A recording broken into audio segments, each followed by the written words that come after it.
Þetta deilibíll. Deilibíll eða Zipcar eins og kallast líka svona alþjóðlegt system þar sem að hver og einn getur leigt sér bíl og fyrir lítinn pening og það gerir starfsfólki okkar auðveldara að koma í vinnu með vistvænum hætti. Það bæði þetta skrá sig á netinu, starfsmannanetinu og svo í appi sem við setjum í símann. Mjög einfalt.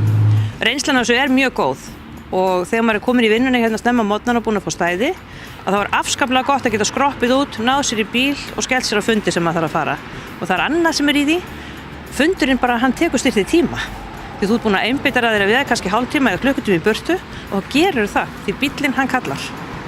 Landspítalinn var eitt af fyrstu fyrirtækjunum til þess að fara í samstarf við Avis bílaleiguna sem að rekur þetta hérna á Íslandi og við sáum strax tækifæri í þessu vegna þess að við viljum gjarnan hjálpa starfsfólki okkar til þess að ferðast með vistvænum hætti, það einfaldar hlutina, getur gert það og þá þetta dálítið gott mix að geta bæði skroppið ef maður þarf að fara vegna vinnuferða en líka bara ef þú þarft að skreppa til læknis, kemur á strætó eða hjóli og þá hefur þennan möguleika. Við erum með 3 bíla við Hringbraut og það að koma bíll í Fossvogi og svo Zipcar í rauninni að dreifa bílunum líka víða Reykjavíkurborg. Þannig að ef þú ert félagi þá getur þú bara leigt bílinn hvar sem þú ert og við sjáum það hérna við Hringbrautasvæðið að nágrannar okkar eru líka að fá lánaða bílana.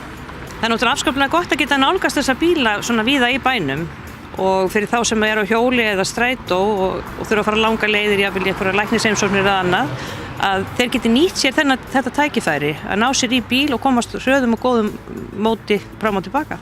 Þegar þú skráið inn í appið fyrir Zipcar að þá greiðir þú klukkutímagjald. Það 1400 krónur fyrir Landspítalafólk og Landspítalinn hann greiðir meðlimagjald fyrir okkur fyrir Zipcar.